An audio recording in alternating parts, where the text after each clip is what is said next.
এটা অনেক বড় একটা তেলের ট্যাঙ্কি।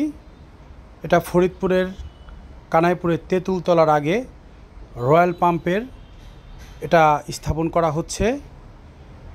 ট্যাঙ্কিতে যাতে মরিচা না ধরে বিভিন্ন ধরনের রং ব্যবহার করা হয়, সাথে পিচ, এবং এটা অনেক কষ্টসাধ্য কাজ। অনেক দিন ভরে এটা করতে হয় যাতে ট্যাঙ্কিতে জং না ধরে। যাক, আমরা 11 টন ক্রেন নিয়ে ফরিদপুর থেকে যাই। এই ট্যাঙ্কিগুলোকে 5-6টা ট্যাঙ্কিকে আমরা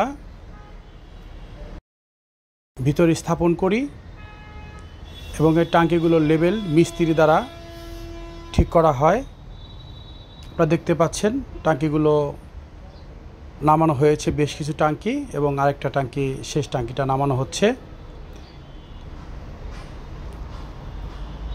আর এটা অনেক ভালো একটা স্থানে রয়্যাল পাম্পটা দেওয়া হয়েছে। সামনে আপনারা পাম্পের ফুল ভিডিও দেখতে পারবেন।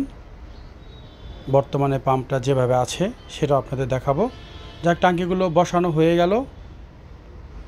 এখন এটাকে দুই সাইডের সমান্তরালভাবে বসানোর জন্য নিচে কিছু যোগান দেওয়া হবে। আমরা ক্রেন দিয়ে বিভিন্ন ধরনের লোডিং আনলোডিং এর কাজ করি। আমাদের ঠিকানা ফরিদপুর বাইপাস। কারো কাজের প্রয়োজন হলে আমাদের সাথে যোগাযোগ করবেন। যাক, এখন ট্যাঙ্কিগুলো বসানো হয়ে গেছে।